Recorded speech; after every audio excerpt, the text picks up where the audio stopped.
What is going on, everyone? Welcome to the Poke Office. My name is Colin. Today's video is all about investing in Pokemon singles in March 2024. So, going to be kind of a broad spectrum of Scarlet and Violet era, some Sword and Shield sprinkled in there as well, but kind of lots going on in the Scarlet and Violet era right now. We're literally in the month where Temporal Forces releases on March 22nd, so that's really exciting. We're only a couple weeks away from that at the time of recording here. So that's the fifth set. We see Paldean Fates just had the booster bundles and a few of the other collection boxes release and the tins and stuff. So I suspect we're going to see some movement still in that set in terms of singles. Then 151, still like a nostalgia set that's holding up quite well with some big cards in there. And realistically, lots of cards to watch in Scarlet and Violet era. Then we had like the last 6 months or so, Sword and Shield era singles have kind of felt like they've been trending in a downward direction. And maybe they're bucking that trend and actually starting to rise again. We'll take a look. Before we do that, literally at the time of recording this, I just screenshotted it on my phone. The channel has hit 9,000 subscribers, so thank you all so much. It really means the world to me. It's actually pretty mind-blowing, I'm going to be honest with you. So thank you, thank you, thank you. As you know or don't know, I'm giving away this Charizard Super Rare from Japanese 151. It's a Gem Mint 10, an absolutely gorgeous card. Giving it away to one lucky subscriber for 9,000 subscribers. So this is the last chance. If you want to be entered to win that, make sure you subscribe to the channel with bell notifications on. Hit the like button. Leave a comment. The winner is going to be announced on my next video on Monday. Let's get to the data and see what singles are up to in March 2024. Okay, so before we actually get started with the presentation, I just want to say one thing about, like, I've been talking about it for a while. It feels like Pokemon is in a little bit of a strange place where even though there's this market data and stuff, I've been putting a few in search of posts out there in the Facebook groups and with not very much success. Like, there's people just seem to be almost, it feels like they're hoarding their Pokemon cards, or like people are big into collecting. They're not really selling too much. So what is going on right now? Have you experienced that as well? Or like if someone puts a claim sale out in Discord or on Facebook, by the time I actually see it, half the time all the cards are already gone. Like, so it is definitely a seller's market. Buying stuff seems to be really hard. But with that being said, Paldean Fates, we're a little over a month in, so we'll take a look at some of the top cards here. Penny started off at 2019. Now it's at $14.72. These graphs are all 1 month long, so just a few days after release day of Paldean Fates, down 27.1% there. The Clive Special Illustration Rare has actually come back a little bit after hitting that low of like $13. Now it's at $14.94, but still down since release day. Charmeleon has actually increased 7.2%, currently at $17.03. Really cool card, followed by the Charmander. 3 total baby shinies are on the list here today that are worth like a decent chunk of change. This Charmander has been having a nice climb. Started at $17.36, now up to $25.85, so doing really good. Pikachu is actually recovering nicely as well. It had dropped down to $26. Now it's back up to $28.94. So that's the most expensive baby shiny out of Paldean Fates. Then we have the 4 big special illustration rares. This Iono has come down a lot since release. Started at $68.12 a month ago. Now it's at $38.65. Will this one keep dropping? Hard to know. I actually haven't checked recently, but I wonder if the Iono from Paldea Evolved has dropped along with this one being released. Gardevoir EX, the only special illustration rare out of the set that I have yet to pull, and what a gorgeous card it is, but down quite a bit. Started at $69.04, now it's at $50.14, so it's lost 27.4% in the market over the last month. Then the 2 big ones that have actually been holding their prices quite well, even though Mew EX is down quite a bit now. Started at $116.49, now down 28.9% to $82.79, followed by Charizard EX, which also down a little bit from $178.67 to $126.06. However, what I will say about Paldean Fates is that it's actually kind of surprised me a little bit. The Charizard rose the first weekend after release. The Mew rose in price the first weekend after release. Now they've come back down. I'm really suspect about Paldean Fates right now because the booster bundles have been out for like a week at the time of recording, roughly, and some of those collection boxes and the tins. So Are we going to see these prices come down further? I suspect that the Charizard's going to come down a little further. The Mew is going to come down a little further. Probably the Gardevoir and the Iono are going to come down a little bit further. Maybe be like $20 to $30 cards rather than like $40 to $50 cards would be my guess, but I'm just guessing. I legitimately am just guessing, not financial advice whatsoever. Next, this is where we can learn from historical data. Paradox Rift was holding prices really strong for the first couple months of Paradox Rift, and now just when Paldean Fates came out and through that first month, these prices have gone way down. So now we're into the 3-month graphs. Garchomp EX down 38.3%, current market price $18.60. Then we have Parasol Lady down 31.8% to $20.88 in the market price. Iron Hands down 38.1% over the last 3 months to $21.69. Are you seeing the trend here? They're all down, all down. Altaria, not quite as much, only down 15.8%, but still down to $21.76. Then this one, not down nearly as much, has actually kind of been holding right around that $25, $26 mark. The Groudon, the most expensive illustration rare out of Paradox Rift, an absolutely gorgeous card. I like that one a lot. Goldango EX down 21.3%, so holding a little better than some of them, but still down a decent amount. Current market price $31.53. Iron Valiant, the biggest drop out of the bunch so far, 54% down over the last 3 months from $70.18 to $32.26. So a big drop on this one. I've actually pulled this one finally. Haven't pulled the Roaring Moon yet, but this is definitely one of my favorite cards out of Scarlet and Violet era so far. Like, the artwork is spectacular. Unfortunately, the one I pulled had a huge print line in it. And then I'm thinking about another video, and I'm not going to tell you much about it other than the fact that this is still a chase card that I have because I haven't pulled it yet, and I love pulling all the top cards of sets. So Roaring Moon EX down big time, 43.8% to $61.81. We're going to talk about pulling the chase card in upcoming video shortly. But this one currently $61.81, down quite a bit. So Paradox Rift taking a beating. We'll see if that holds up through March or if it keeps on dropping. That being said, the set before Paradox Rift is Scarlet and Violet 151, which is another specialty set, so it's a little bit different, but this one just continues to do better than I expect. I'm going to be honest with you. Squirtle up 14.5%, $27.87 in the market price. Charmander down 10.9%, but still it's a $30 card, doing really, really well. Then we have the Alakazam, down 16.1% over the last 3 months. So these cards are dropping a little bit, but we're just seeing these prices hold and hold and hold. Like, this card is not really the chase card of the set, and it's still a $30 card, which is pretty nice. Then we have just a regular ultra rare card doing really good at $36.75 in this Charizard EX. Then we have the Zapdos. We have the 4 biggest special illustration rares out of the set doing pretty well. Zapdos is down a little bit, 10.5% drop over the last 3 months, but currently holding right around that $40 mark.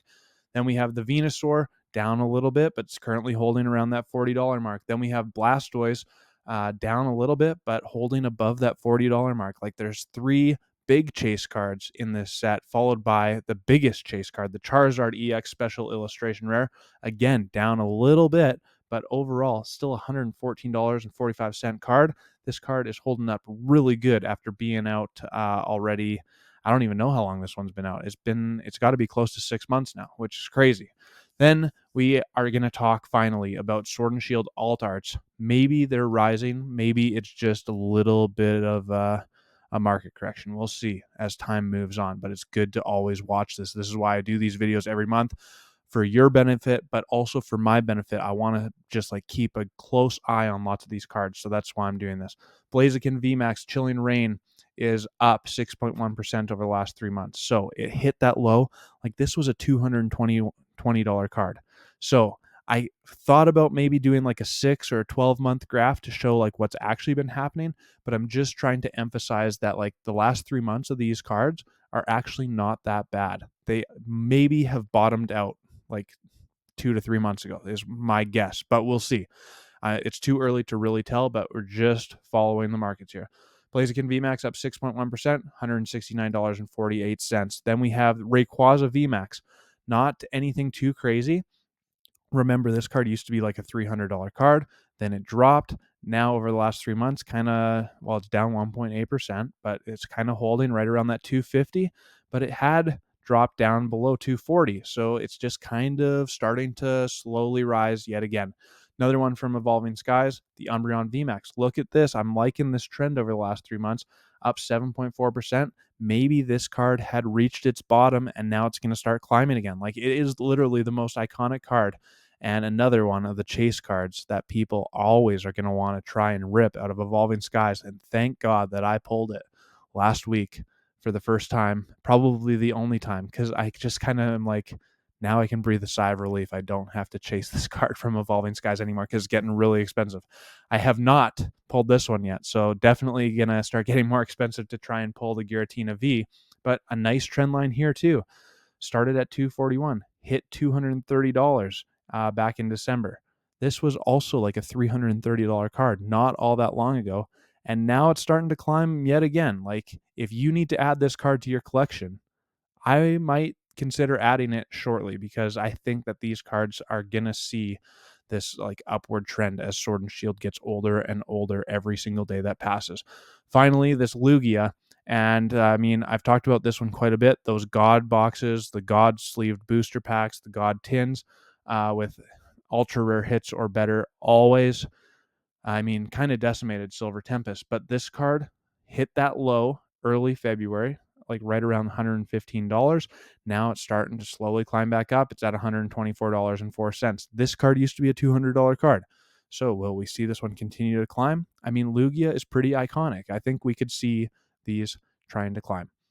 Okay, a few weeks ago, we talked about couple cards specifically, but we looked at like grading cards through PSA and seeing if we could actually do that for a profitable kind of side hustle. And these are the two cards that came out of here. So these are the ones that I've actually been actively searching for myself, trying to find mint copies of them. Now, I have to put a disclaimer out there. I'm not looking on like buying on eBay or TCG Player, because I don't typically trust the sellers on there to actually sell me a mint copy. I'm looking at Facebook groups and Discord groups, people that are like, they have a good reputation of selling online and maybe they just don't like grading themselves. So I'm looking for really mint copies of these cards specifically. The Charizard EX Terra card has just been coming down, down, down. When this set came out, it was a $100 card, a little bit above a $100 card. Now it's a $47.24 card. Just bought a copy of this one, and I paid like $45 shipped to my house, so not too bad at all. However, if we'll see what the conditioning is like, because the pictures can only get you so far. So this strategy really depends on, can you be diligent in only like you're doing work beforehand to try and like make sure that you can see, like pre-grade the cards is what I'm going to say. So if it's not worthy of trying to get a PSA 10, then maybe I'll put it in the trade binder, or maybe I will sell it again for the kind of the same price. So kind of that kind of thing. However, what I'm just rambling now, but this card, if it gets a PSA 10, it's still worth like $300. You're going to see a 6 times increase if you can get a PSA 10 version of this one. Finally, the card this was the biggest percentage gain if you can get a PSA 10 on this card out of the list that I looked at. The Magikarp from Paldea Evolved, the Illustration Rare. Currently at $66.33. This one just keeps on rising ever so slightly every time I look at it. However, this card as a PSA 10 is currently going for like $300 to $350. You can make a nice return if you can find a copy of it. The problem is finding a good copy of this card is really hard. People are not selling it. I'm just having a hard time finding it. So that's the presentation. Let me know what you think, and let's flip the screen around and open up some packs.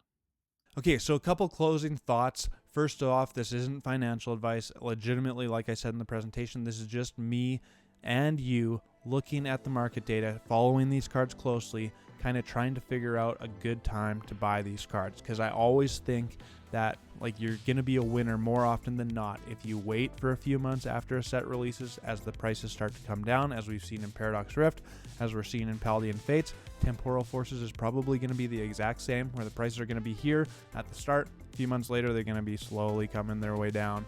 So just be patient. But also, I watched a great video by Nostalgia Nomics. this week. I can't remember when, but it's like at some point, if you want it for your collection, or if you're going to invest in that card and you find a good copy of it, I mean, you just buy it. Like, don't be scared. Analysis paralysis, or like trying to just wait for the perfect timing, buying at the exact bottom or the exact top, or selling at the exact top, is not going to happen. You're never going to like just win the market all the time. So you just, if you find it at a decent price, grab it if you want it for your collection. If you're looking to sell it and you can get some sort of percentage that you're looking for, then sell it.